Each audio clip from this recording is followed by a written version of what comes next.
Unraveling English Grammar. Mastering, as if, as though, clauses. Hello, language explorers. Today, we are diving into the intriguing world of English conditionals.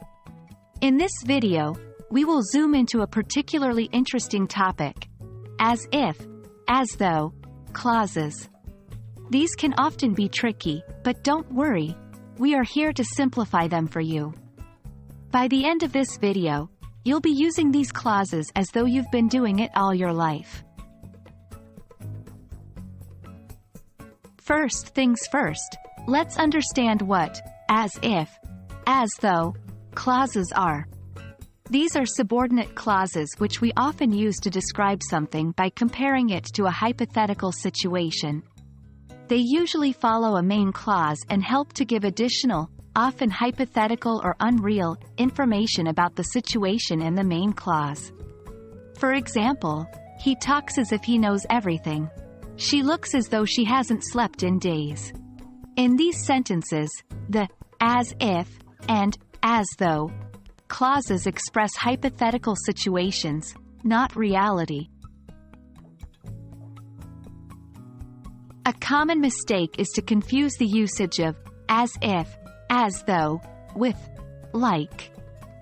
While it's true that in casual speech, some people use like instead of as if or as though, it's important to know that this isn't technically correct in formal English.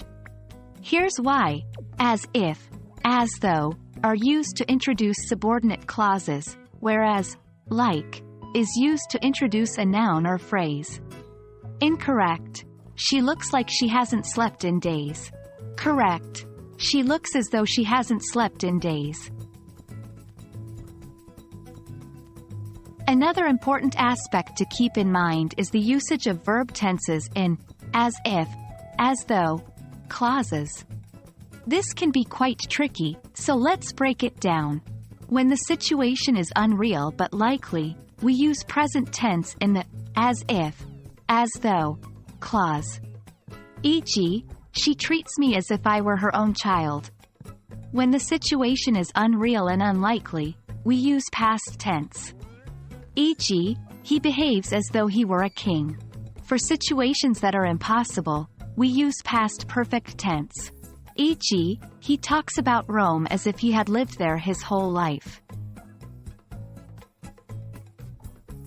And that wraps up our deep dive into as if, as though clauses.